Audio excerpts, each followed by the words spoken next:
তো বন্ধুরা, আজকে আমি আপনাদের জন্য আর একটা ভিডিও নিয়ে আসলাম। তো বন্ধুরা, যে আপনার যে এসআইআর তো এসআইআর তো বিহারে হয়ে গেল, আপনার জানা আছে।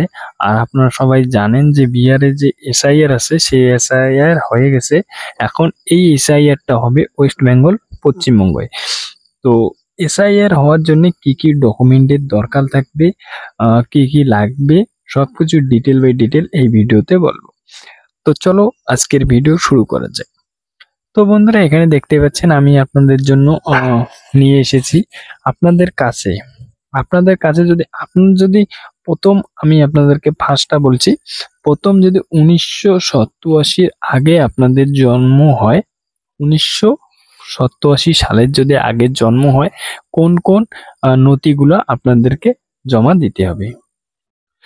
তো বন্ধু, তোমাদের জন্য নির্বাচন কমিশন থেকে যদি আপনাদের কোনো নথি, আপনাদের 11টি নথির মধ্যে যে কোনো একটি নথি যদি আপনাদের কাছে থাকে, তো সেক্ষেত্রে আপনার কি করবেন, আপনার নিজের জন্য আপনার সেই ইয়েটাতে ভোটার লিস্ট অথবা আদার্স নির্বাচন কমিশনের যে ডকুমেন্ট থাকছে সেই ডকুমেন্টগুলো আপনাদেরকে জমা করতে হবে। তাইলে আপনার ভোটার লিস্ট থেকে বাদ যাবে না। যদি আপনাদের কাছে না থাকে তাহলে আপনাদের ভোটার লিস্ট থেকে নাম বাদ যাবে। আশা করি বুঝতে পেরেছেন। তো এখন আমি আপনাদেরকে বলছি 1987 সালের মানে 2004-এর আগে যদি আপনার জন্ম হয় এবং 2004-এ যদি আপনাদের জন্ম হয়, তো আপনাদেরকে কোন কোন নথি জমা দিতে হবে। তো যেহেতু আপনাদের 2004-এ জন্ম, 2004-এর পরে জন্ম, এমনকি 2004-এ জন্ম, তো তার জন্য আপনাদেরকে কি করতে হবে, আপনাদেরকে কোন কোন নথি জমা দিতে হবে। হয় বাবার নয় মায়ের, ঠিক আছে, হয় বাবার নয় মায়ের মানে হয়তো বাবার না হতেও মার, দুইটার মধ্যে আপনাদেরকে একটি নথি জমা দিতে হবে। 11টি যেমন আপনাদেরকে 11টি নথির মধ্যে যে কোনো একটি জমা দিতে হবে।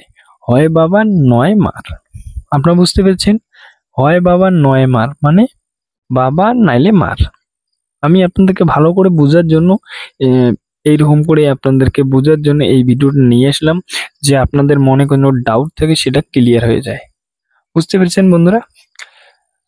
তো এখন আমি যেটা বলবো, আপনাদের নির্বাচন কমিশনের যে আপনাদের বাবার হয়তো মার যে 11টি ডকুমেন্টের মধ্যে যে কোনো একটি ডকুমেন্ট, অথবা আপনাদের যে আইডেন্টি যেগুলো আপনাদের কাছে আছে, বর্তমানের আইডি, সেগুলো আপনার দিতে পারেন জেরক্স করে, তাতে হয়ে যাবে। এখন আমি আপনাদেরকে নিয়ে আসবো 3 নম্বর অপশনে। যদি আপনাদের হয়তো জন্ম 2004-এর পরে হয়, তাহলে আপনাদেরকে কি করতে হবে, 2004-এর যদি পরে জন্ম হয় তাহলে আপনাদের কি হবে, বাবা এবং মায়ের একটি করে নথি জমা দিতে হবে। যে আপনাদের কাছে যে নির্বাচন কমিশন যে আপনাদের বাবার মার ডকুমেন্ট গিলে দিয়েছে, 11টি ডকুমেন্টের মধ্যে যে কোনো একটি ডকুমেন্ট থাকতে লাগবে। একটি করে আপনার মার, একটি আপনার বাবার, সবগুলো আপনার জমা দিবেন।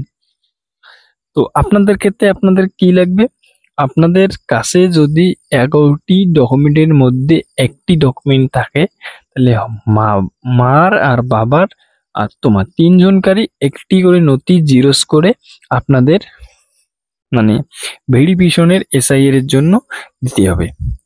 আর যদি না থাকে, আপনাদের ভোটার লিস্ট থেকে নাম বাতিল হয়ে যাবে। তো আশা করি বুঝতে পেরেছেন বন্ধুরা।